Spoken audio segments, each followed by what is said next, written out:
El presidente Petro quiere una asamblea constituyente para lo mismo que la quería el presidente Uribe, para meter el artículo de reelección y volver a ser candidato en el 2030. No la quiere para nada más. La paz total del presidente Petro no ha desmovilizado a nadie, ni a una persona, ni a un fusil, ni a un grupo armado, ni a un raponero siquiera. Ha sido un absoluto fracaso.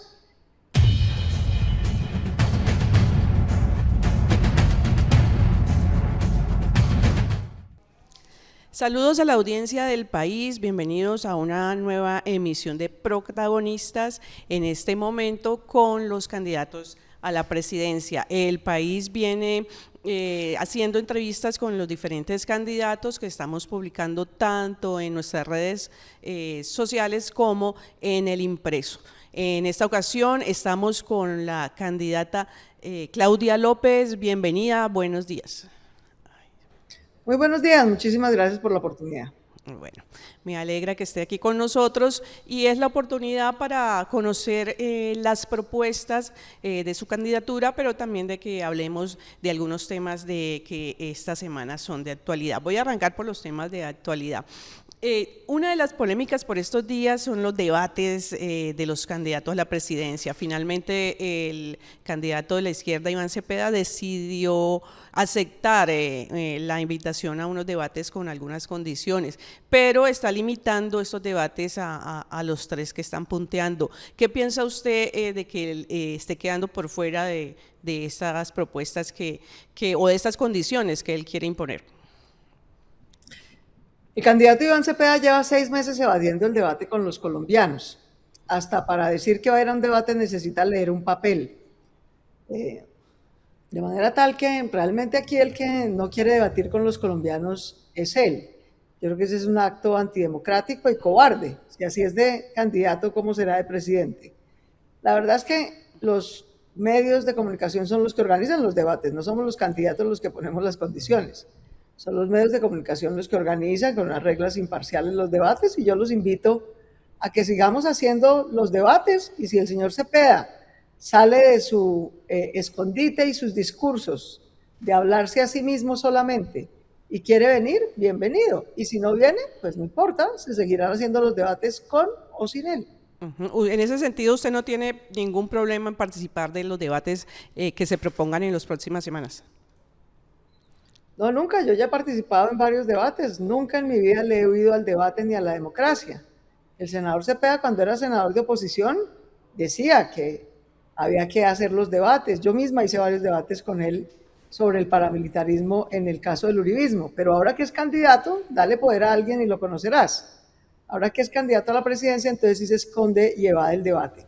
Yo la verdad creo que eso habla muy mal de Iván Cepeda, de su rabo de paja, de la incapacidad de defender sus propuestas, de responder por las políticas que ha construido con este gobierno como la paz total, pero pues nadie se va a dejar ni censurar ni chantajear del señor Cepeda. Si no viene a los debates, perderá él. Los debates se van a seguir haciendo con o sin él y los colombianos los van a seguir viendo. De hecho, yo creo que en esta discusión estamos porque en el debate de la semana pasada sobre energía que transmitió Caracol Noticias en prime time, se conectaron 7 millones de colombianos. El señor Cepeda y el señor Abelardo se dieron cuenta que es un error no participar en los debates y ahora salieron pues a poner condiciones.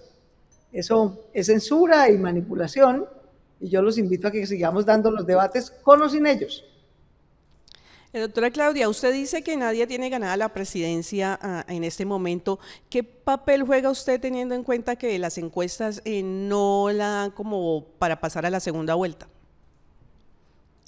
Pues lo que importa no son las encuestas. A mí las encuestas decían que íbamos a sacar el 1% de los votos en la consulta a las soluciones y sacamos 620,000, que fue el 9%. De manera que yo invito a la gente a que vaya a las urnas. Aquí lo único que importa es cómo vota la gente el 31 de mayo.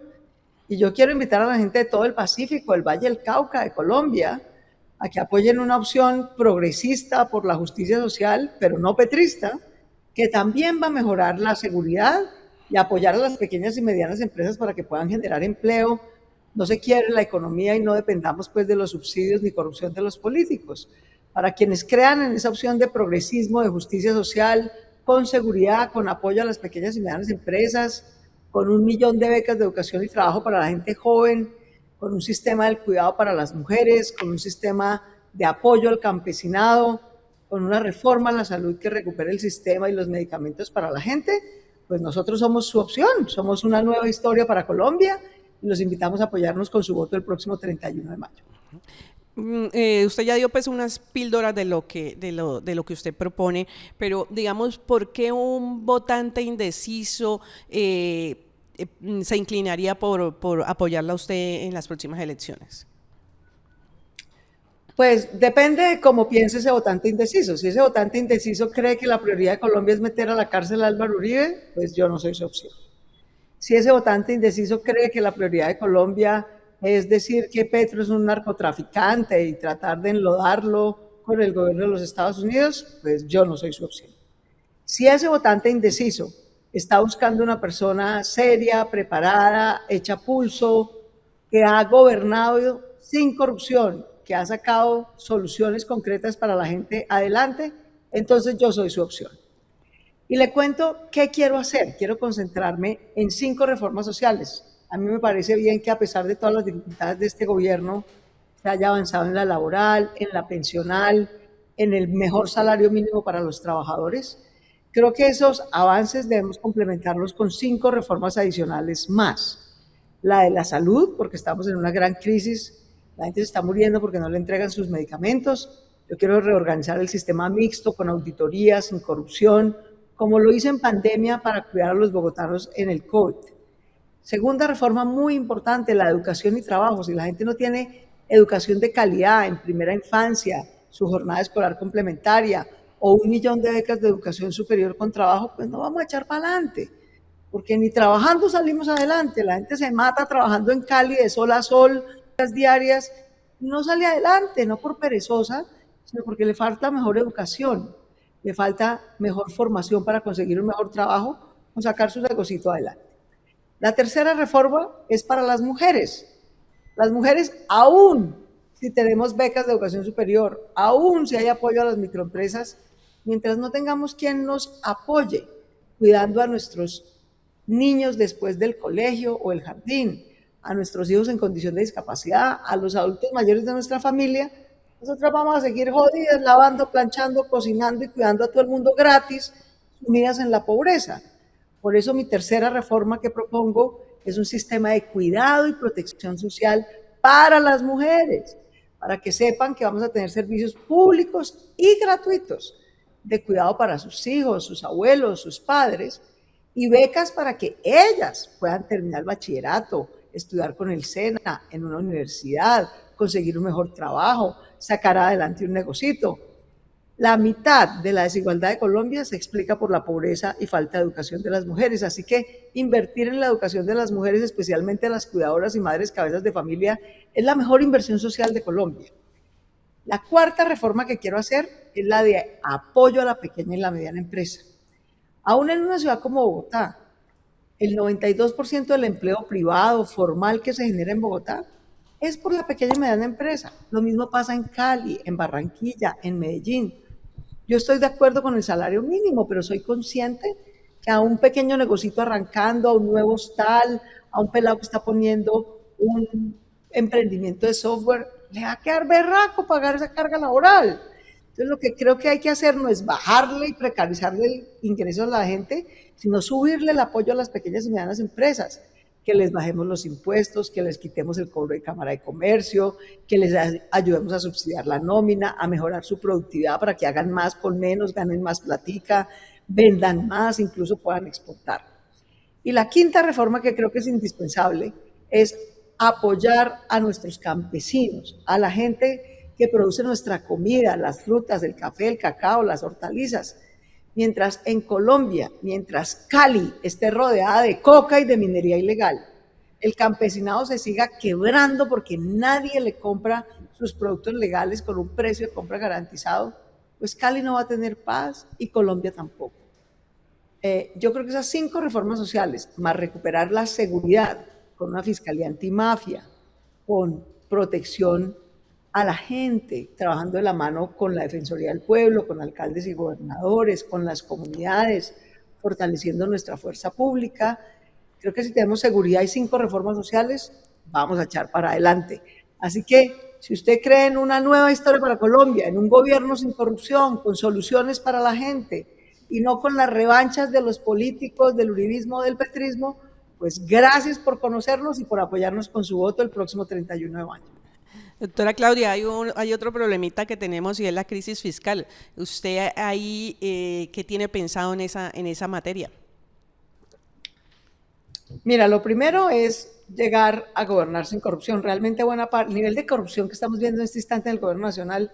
Hoy, por ejemplo, veo que FECODE se une el sindicato de maestros. Tú, como sabes, yo soy hija de una maestra, es uno de los orgullos de mi vida. Mi madre es sindicalista, fue miembro de la ADA y FECODE, hoy está pensionada. Y veo que FECODE se une a Iván Cepeda.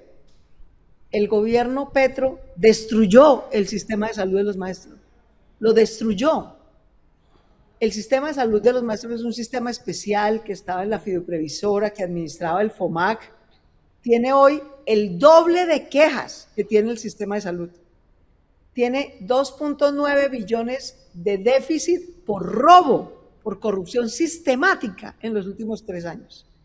Tiene los maestros de Colombia, que son asalariados formales, mejores pagos. Las mujeres maestras de Colombia tienen el 50% más de riesgo de mortalidad materna que una mujer pobre en Chocó o en otras zonas del Pacífico. De ese nivel es la destrucción del sistema de salud de los maestros en este gobierno. ¿Y qué hace el sindicato de maestros de FECODE? Apoyar a Iván Cepeda, que es el candidato de este gobierno que destruyó la salud de los maestros. Entonces yo sí digo, francamente, yo entiendo pues la corrupción, que los compren, pero maestros de Colombia, ¿cómo apoyar a su verdugo? Se lo digo como hija de una maestra, si no fuera porque yo, por fortuna, puedo pagarle a mi madre un servicio de salud adicional, el servicio de salud de los maestros me la había dejado morir.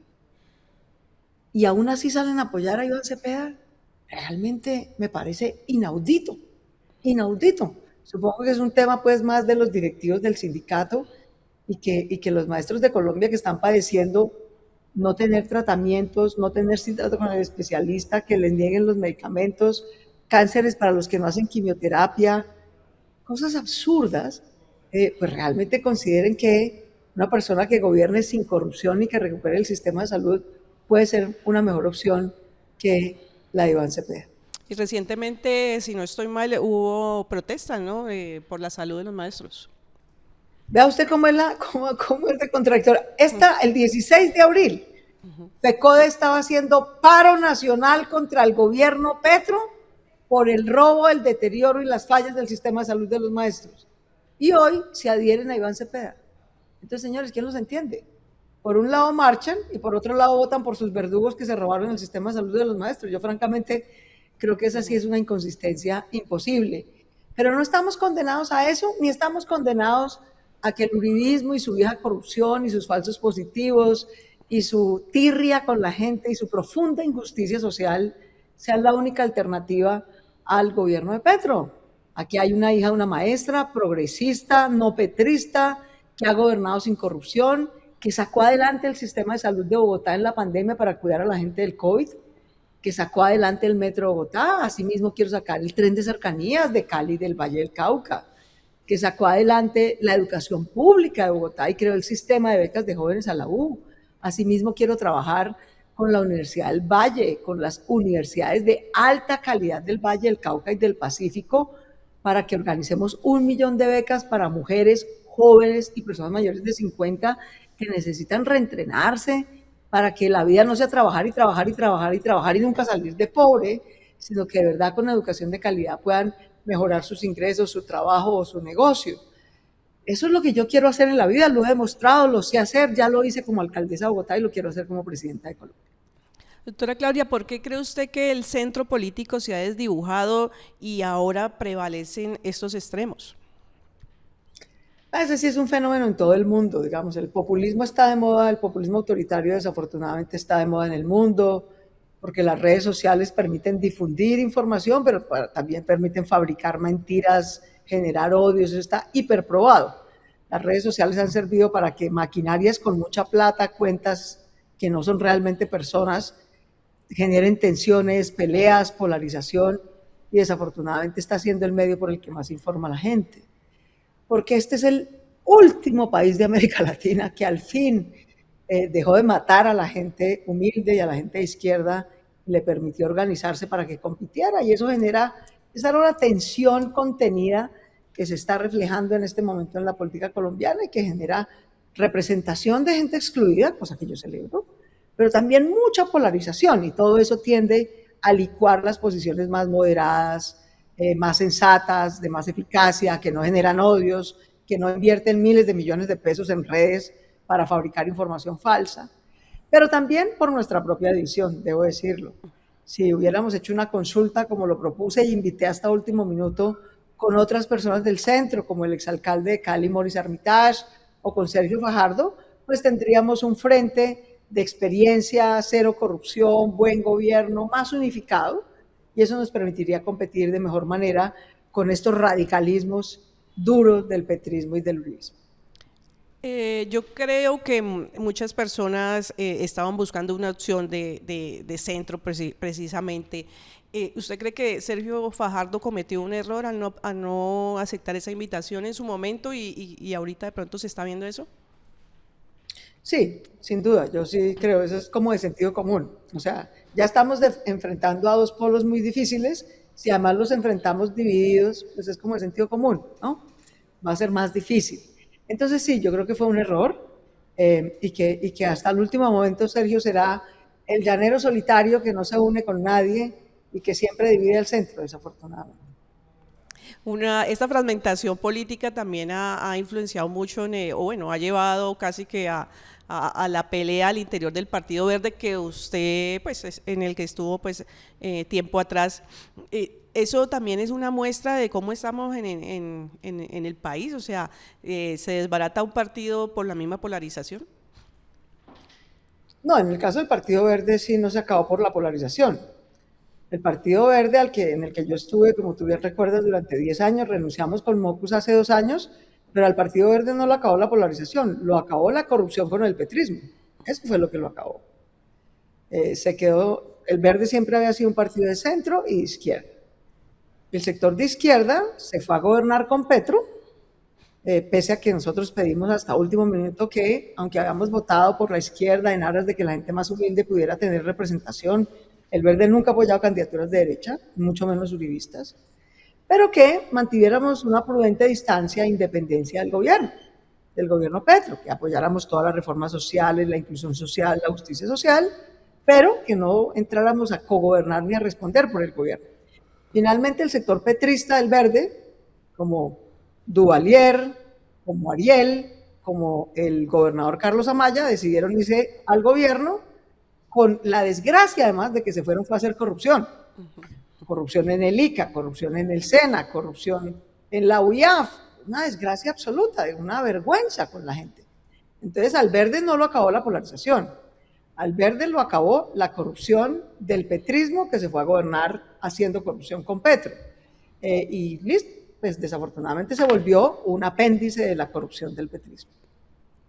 Doctora Claudia, ¿usted mantendría algunas de las políticas del actual gobierno? ¿Qué mantendría y qué acabaría?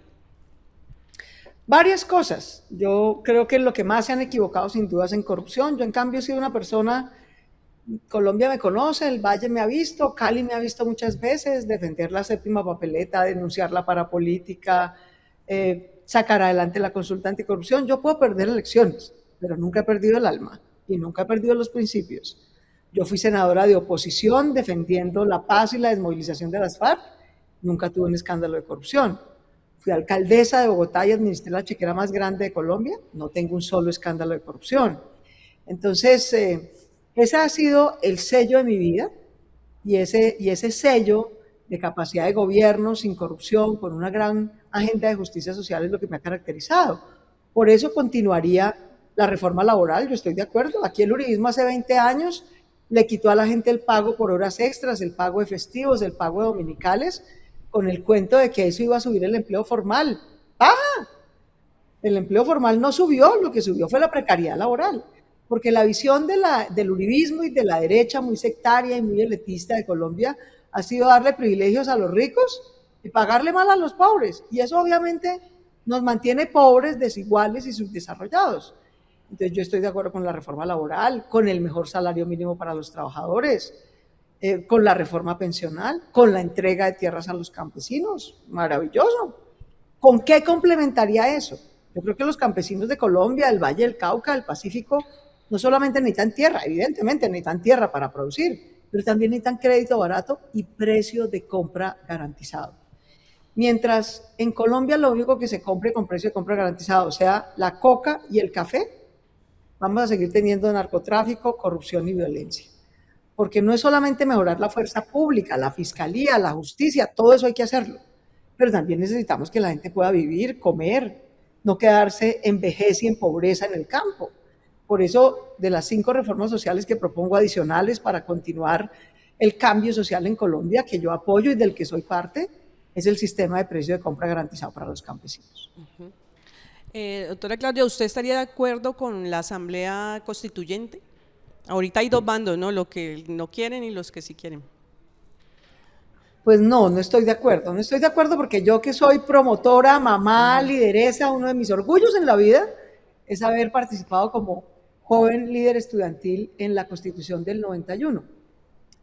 Y no estoy de acuerdo porque no veo las condiciones de acuerdo político para que una constituyente no sea perder más de lo que hemos ganado. El presidente Petro quiere una asamblea constituyente para lo mismo que la quería el presidente Uribe, para meter el artículo de reelección y volver a ser candidato en el 2030. No la quiere para nada más. Todo lo demás es una excusa.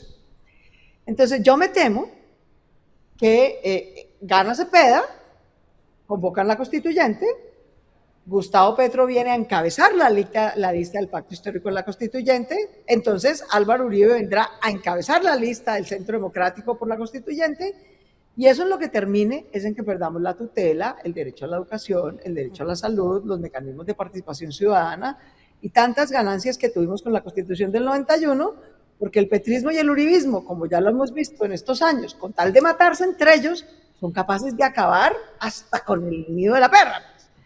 Entonces, yo no apoyo una constituyente ahora porque precisamente en la polarización, pugnacidad y confrontación política, en el crecimiento, hay que decirlo, del crimen organizado, con fusiles y con billeteras de corrupción y criminalidad llenas, pues me temo que se metan a participar y a financiar gente en esa constituyente y terminemos echando para atrás y no para adelante.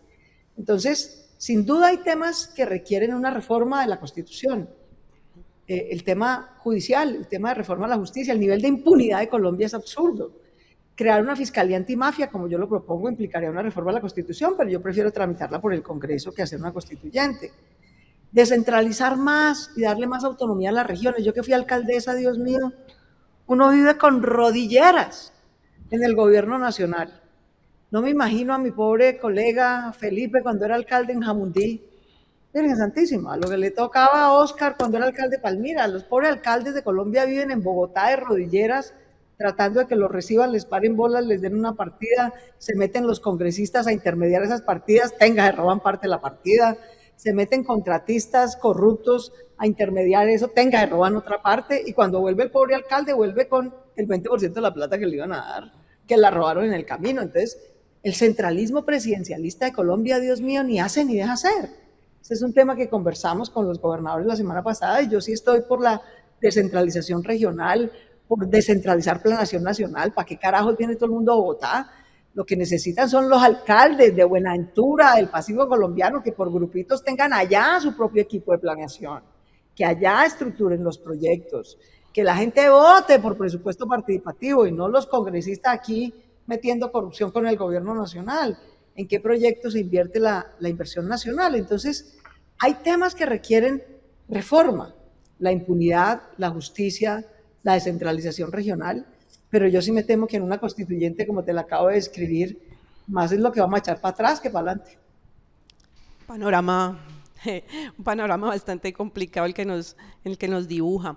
Esta campaña está pasado por las amenazas, amenazas a la izquierda, amenazas a la derecha, amenazas a todo el mundo. ¿Cómo cree usted que puede influir esto en las votaciones del 31 de mayo, lo que está pasando en este momento? Pues mira, ya la misión de observación electoral de la sociedad civil y la Defensoría del Pueblo salieron a decir que desafortunadamente hay 5 millones de colombianos que no van a poder votar libremente, porque están extorsionados y su territorio prácticamente controlado por disidencias, por el ELN, por el Clan del Golfo, por narcotraficantes de todo pelambre, por la gente de minería ilegal, en fin, son 5 millones de electores de 41 que ya de entrada no pueden votar libremente. Así pues, esa es la realidad hoy. Y desafortunadamente ese fenómeno además sigue creciendo. Yo por eso creo que tenemos que tomarnos en serio el tema de seguridad. La paz total ha sido un desastre. Ustedes saben pues que yo tengo muchas diferencias con Álvaro Uribe, pero hasta el proceso de paz de Álvaro Uribe con el paramilitarismo, que tuvo muchos ires y venires, pero desmovilizó a 27.000 criminales paramilitares. Eso no era fácil y trajo mejores oportunidades en muchas regiones. El proceso de paz del presidente Santos con las FARC desmovilizó a 13.500 criminales de las FARC y trajo oportunidades en muchas regiones. La paz total del presidente Petro no ha desmovilizado a nadie, ni a una persona, ni a un fusil, ni a un grupo armado, ni a un raponero siquiera. Ha sido un absoluto fracaso. En cambio, la Defensoría dice que hoy tenemos 27.000 hombres en armas criminales, reclutando niños, violando mujeres, robándose el oro, produciendo coca, intimidando a 5 millones de colombianos para que no puedan votar libremente. Entonces realmente es una relación muy compleja. A mí más que la seguridad de los candidatos somos 13 y tenga la certeza, empiezo por decirlo en mi casa, tenemos un esquema de seguridad que ya quisieran tener los colombianos. Entonces a mí lo que me preocupa no es la seguridad de los candidatos, me preocupa la seguridad de los colombianos, que está realmente muy difícil y realmente le haría un llamado a los candidatos a que tengamos un poco de templanza y consideración, que debatamos, que pongamos la cara, que debatamos las propuestas. Pero esta campaña ya tuvo un muerto. A mí me duele todos los días, que es Miguel Uribe. Y si seguimos en este nivel de pugnacidad y de tensión y de polarización, pues eso lo único que hace es generar un clima de tal nivel de tensión que los criminales aprovechan para generar más zozobra. Doctora Claudia, ya casi estamos terminando. Quiero preguntarle, ¿usted cree en nuestro sistema electoral? Recordemos pues que el presidente Petro ha insistido mucho en sembrar dudas alrededor de este. Sí, yo creo que es una cosa muy irresponsable la que ha hecho el presidente Petro. El presidente Petro básicamente sabe que puede perder. Yo vuelvo y te digo, estas elecciones no las ha ganado nadie. Nadie. Esto va a estar competido hasta último minuto en la segunda vuelta, lo cual es bueno, porque cuando una elección está muy reñida y muy competitiva, quien tiene el poder en la mano literalmente es el ciudadano, cada voto va a contar. Entonces hay que usar con sabiduría ese voto. Yo creo en la registraduría.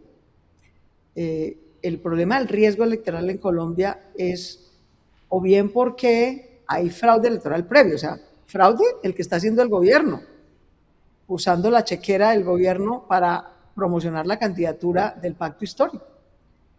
El candidato Cepeda, entre otras cosas, no va a debates, no pone la cara, porque ¿para qué? Si su jefe de debate es el presidente de la República. Yo francamente no he visto nunca un presidente intervenir más abiertamente en una campaña que el presidente Petro. La Procuraduría General de la Nación es el mudo general de la Nación. No habla, no investiga, no sanciona, no alerta, totalmente cooptados políticamente. Entonces, yo confío en la registraduría, confío en los jurados, que somos ciudadanos. En Colombia los votos no los cuentan funcionarios, los cuentan ciudadanos escogidos al azar. Cualquier campaña puede tener testigos electorales en la mesa. La misión de observación electoral nacional y muchas internacionales nos ayudan a proteger las elecciones. Así que yo creo que la registraduría y el sistema electoral en general, no porque sea perfecto, pero va a ser una buena tarea en la que yo confío.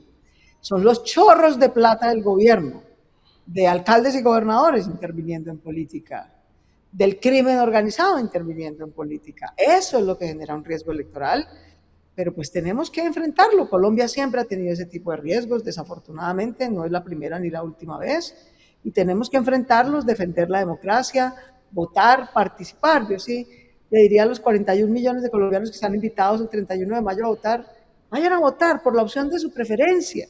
Si comparten mis propuestas, una propuesta de centro izquierda, progresista, no petrista, no corrupta, con soluciones para la gente, gracias por su voto de confianza.